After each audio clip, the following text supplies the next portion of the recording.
बिस्मिल्लाहिर्रहमानिर्रहीम। Second year students अस्सलाम वालेकुम। Second year students, short syllabus के अंदर जो क्लास वर्क था 7.1 एक्सरसाइज का वो कंप्लीट हो चुका था। अब होमवर्क जो है एक्सरसाइज 7.1 का आज हम उसे कंप्लीट करेंगे। 7.1 एक्सरसाइज का पहला जो क्वेश्चन है उसका पार्ट नंबर 2 जो है वो शामिल है होमवर्क के अंदर। पहले क्वेश्चन का पार्ट नंबर 2 वैल्यू है p इंटू 0/5 और q इंटू -1/-6। हमने फाइंड आउट क्या करना है, पी क्यू फाइंड आउट करना है।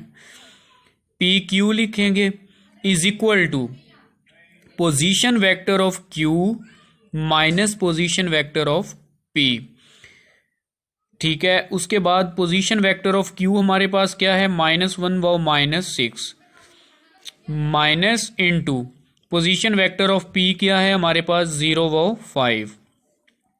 तो -1 -0 ये आ गया, कॉमा लगाकर -6 -5 आ जाएगा, इज इक्वल टू -1 -0 -1 ही आ जाएगा, वो -6 और -5 -11। इसे जब हम i और j की फॉर्म में लिखेंगे तो -1 i हेड यानी कि -i हेड आ जाएगा और -11 j हेड आ जाएगा। डियर स्टूडेंट्स, इसके साथ ही क्वेश्चन नंबर 2 जो है उसका सेकंड पार्ट जो है वो भी हमारे शॉर्ट सिलेबस के अंदर शामिल है। क्वेश्चन नंबर 2 में उसने पूछा है find the magnitude of the vector u। उसका सेकंड पार्ट है u is equal to i plus j. u is equal to i plus j. हमने क्या काम करना होता है, मैग्नीट्यूड लेते वक्त जस्ट i और j के जो कोफिशिएंट्स होते हैं ना उनके स्क्वायर ऐड करके होल स्क्वायर रूट लेना होता है। अब i जो है उसका कोफिशिएंट कितना है, 1 है, 1 स्क्वायर आ गया, प्लस j के कोफिशिएंट भी प्लस का 1 है, 1 स्क्वायर आ गया, होल स्क्वायर रूट 1 का स्क्वायर 1 प्लस 1 का स्क्वायर 1 होल स्क्वायर रूट, ये आ जाएगा 2 स्क्वायर रूट, हमारे पास आ जाएगा u का मैग्नीट्यूड। इसके बाद डियर स्टूडेंट्स क्वेश्चन नंबर 4 जो है वो हमारे शॉर्ट सिलेबस के अंदर शामिल है। क्वेश्चन नंबर 4 हमारे पास क्या है, वो कह रहे हैं कि find the sum of the vector A B and C D given the 4 points a into 1/-1 b into 2/0 c into -1/3 and d into -2/2। हमने सम फाइंड करना है ए बी एंड सी डी का। तो पहले हम क्या फाइंड करेंगे डियर स्टूडेंट्स, पहले हम ए बी फाइंड करेंगे, फिर सी डी फाइंड करेंगे, फिर उनको ऐड करेंगे। पहले हम ए बी फाइंड करेंगे। ए बी का फार्मूला क्या है, position vector of B minus position vector of A. B के पॉइंट्स लिखें माइनस ए के पॉइंट्स लिखें, 2 -1 आ गया, वो 0 माइनस प्लस 1 आ गया, ये हमारे पास आ जाएगा 1/1। ये हमने फाइंड कर लिया ए बी। उसके बाद सी डी को फाइंड आउट करें, position vector of d minus position vector of c. Position vector of d हमारे पास क्या है, -2/2 ये आ गया, minus into position vector of c क्या है, -1/3 -2 माइनस प्लस 1 वो 2 -3 आ गया। सी डी की वैल्यू हमारे पास निकल आई -1/-1 सेकंड आ गया। अब ए बी और सी डी को हमने सम करना है, मतलब उन्हें ऐड करना है। ए B plus C D is equal to 1/1 plus into -1/-1। ये जो इक्वेशन 1 और 2 इनको ऐड कर देंगे तो देखें 1 प्लस -1 वो 1 प्लस -1, ये 0 वो 0 आ जाएगा, आ नल वेक्टर आ जाएगा। जिस वेक्टर में आई हेड जे हेड के हेड सब 0 हों उसे हम क्या कहते हैं, नल वेक्टर कहते हैं। उसके बाद डियर स्टूडेंट्स हमारे ये जो होमवर्क है उसके अंदर क्वेश्चन नंबर 6 जो है उसका पहला और दूसरा पार्ट शामिल है। क्वेश्चन देखें, क्वेश्चन नंबर 6 का पहला पार्ट। क्वेश्चन नंबर 6 में असल में पूछा क्या है कि find the unit vector in the direction of vector given below. एक वेक्टर हमें दिया गया है v is equal to 2i head minus j head. हम क्या करते हैं, if u is the unit vector in direction of v then u is equal to v over v magnitude. Unit vector का formula है v over v magnitude, यानी जो vector दिया होगा वो डिवाइडेड बाय उसी वेक्टर का मैग्नीट्यूड। तो डियर स्टूडेंट्स, हम क्या काम करेंगे, पहले v का मैग्नीट्यूड फाइंड आउट करेंगे। i और j के जो कोफिशिएंट्स हैं उनके स्क्वायर्स लेकर होल स्क्वायर रूट। हमारे पास v का मैग्नीट्यूड किसके इक्वल आ जाएगा, 5 स्क्वायर रूट। फिर putting values in equation 1 we get u is equal to v over v magnitude. v की वैल्यू क्या थी, 2i minus j over 5 square root. 1 over 5 square root यानी 5 स्क्वायर रूट को side पे लिख दें इंटू 2i माइनस j। ये हमारे पास आंसर आ गया। इसके बाद क्वेश्चन नंबर 6 का सेकंड पार्ट जो है वो भी शामिल है। v is equal to 1 over 2i head plus 3 square root over 2j head. v का पहले मैग्नीट्यूड लेते हैं 1 ओवर 2 का square plus 3 square root over 2 whole square root is equal to 1 over 4 plus 3 over 4 whole square root. 4 over 4 is equal to ये 1 आ जाएगा। उसके बाद u is equal to v over v magnitude. तो u is equal to v over v magnitude क्या निकला है, 1 निकला है। तो u इज इक्वल टू क्या आ जाएगा, v की वैल्यू यहाँ पे आ जाएगी, क्योंकि डिनोमिनेटर में अगर जस्ट 1 आ जाए वो हम लिखा नहीं करते। ये इसका फाइनल आंसर आ जाएगा। Second year students, question number 11 और 12 7.1 एक्सरसाइज का क्वेश्चन नंबर 11 और 12 जो है वो भी हमारे शॉर्ट सिलेबस में शामिल है। क्वेश्चन नंबर 11 में उसने कहा है कि if a B is equal to C d, अगर a B is equal to C D हो, find the coordinates of the point a when points b c d are 1 वाव 2 माइनस 2 वाव 5 4 वाव 11 रिस्पेक्टिवली। उसने कहा है कि ए पॉइंट जो है उसके कोऑर्डिनेट्स आपने फाइंड करने हैं। बी सी और डी ये तीनों पॉइंट्स जो हैं वो तरतीब के साथ उन्होंने दिए हुए हैं, और साथ में कंडीशन दी हुई है कि A B is equal to C D हो। हम क्या करेंगे कि ए के पॉइंट्स हमने फाइंड आउट करने हैं।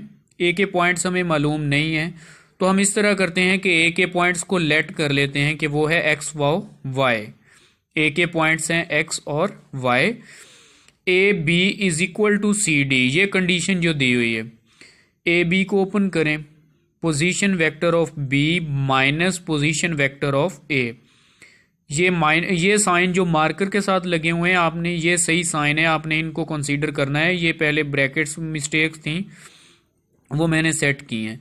Position vector of B minus position vector of a is equal to C d को ओपन करें, position vector of d minus position vector of c. Position vector of b हमारे पास क्या है, 1 वाव 2 minus into position vector of a क्या है, x वाव y is equal to position vector of d क्या है हमारे पास, 4 वाव 11 minus position vector of c क्या है, माइनस 2 वाव 5। अब देखें 1 माइनस एक्स आ गया, वाव 2 माइनस वाई आ गया, is equal to 4 minus minus plus 2, 4 plus 2 वाव 11 माइनस 5 आ गया। नेक्स्ट स्टेप में आपने क्या काम करना है, देखें 1 माइनस एक्स वाव 2 minus Y is equal to 6 वाव 6 आ जाएगा। अब हम कंपेयर करेंगे 1 minus X is equal to किसके रख लेते हैं, फर्स्ट वैल्यू 6 के, and 2 minus Y is equal to वो भी 6 के रख लेते हैं। 6 को इस साइड पे ले आए, x को इधर ले जाएं, x इज इक्वल टू क्या आ जाएगा -5, एंड यहाँ से y को उधर ले जाएं, 6 को इधर ले आएं, y इज इक्वल टू आ जाएगा -4। तो a के पॉइंट्स हमने x और y कंसीडर किए थे, x की जगह -5 आ गया, y की जगह -4 आ गया। इसके अलावा डियर स्टूडेंट्स उन्होंने कहा है कि क्वेश्चन नंबर 12 में find the position vector of the point of division of the line segment joining the following pairs of points in the given ratio. Point C with position vector 2i minus 3j and point D with position vector 3i plus 2j in the ratio 4:3। हमें क्या किया हुआ है कि दो position vector दे दिए हैं। C point के जो पोजीशन वेक्टर हैं 2i माइनस 3j है, और D पॉइंट के पोजीशन वेक्टर जो हैं वो है 3i plus 2j in the ratio 4:3। हम लोगों ने क्या काम करना है, देखें position vector of C is u, उसे हम u के इक्वल रख लेते हैं, लेट कर लेते हैं 2i माइनस 3j, और position vector of D is v 3i plus 2j। ये आ गए।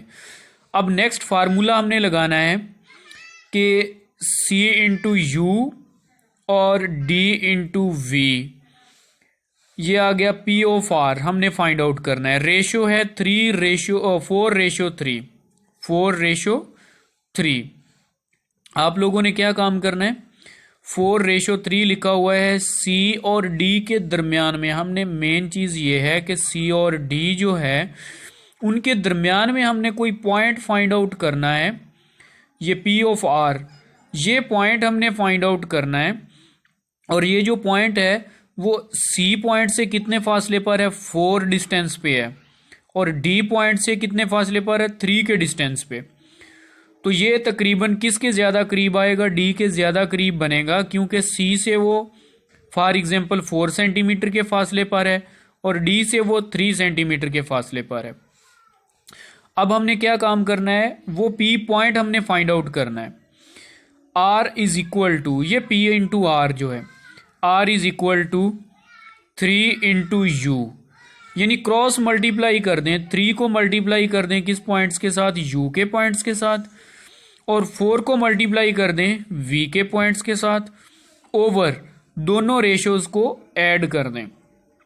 ऊपर क्या लिखना है आप लोगों ने, 3 into u plus 4 into V divided by 4 plus 3 is equal to 3 into u की वैल्यू क्या है हमारे पास, 2i minus 3j plus 4 into v की वैल्यू क्या है हमारे पास, 3i plus 2j over 4 plus 3 7 आ जाएगा। 3 को अंदर मल्टीप्लाई कर दें प्लस 4 को अंदर मल्टीप्लाई कर दें over 7, 1/7 into 6i head plus 12i head कितना हो गया, 18i head minus 9j plus 8j क्या हो गया, माइनस j। 7 को अलग अलग डिवाइड कर दें, 18/7i head minus 1/7j head. Dear students, second part जो है सेम टू सेम इसी तरीके से आप लोगों ने वो सॉल्व करना है। देखें, इसे दोबारा समझ लें, इंपॉर्टेंट क्वेश्चन है। C के जो पॉइंट हैं उसे आप U कंसीडर कर लें, D के जो पॉइंट हैं उसे आप V कंसीडर कर लें, और ये रेशो है। C और D के दरमियान में हमने एक पॉइंट फाइंड आउट करना है जो कि C से कितनी रेशो पर है, 4, और D से कितनी रेशो पर है, 3। तो आप लोगों ने क्या काम करना है, वो पॉइंट है P इंटू R, तो R हमने फाइंड आउट करना है। 3 को मल्टीप्लाई कर दें U से और 4 को मल्टीप्लाई कर दें V के साथ ओवर रेशोज का सम, फिर इन्हें सॉल्व करके हमारे पास इसका फाइनल आंसर आ जाएगा। Second part dear students same to same यही मेथड है, वैल्यूज थोड़ी सी चेंज हैं, वो आप लोगों ने खुद कर लेना है। ओके, अल्लाह हाफिज़, बेस्ट ऑफ लक।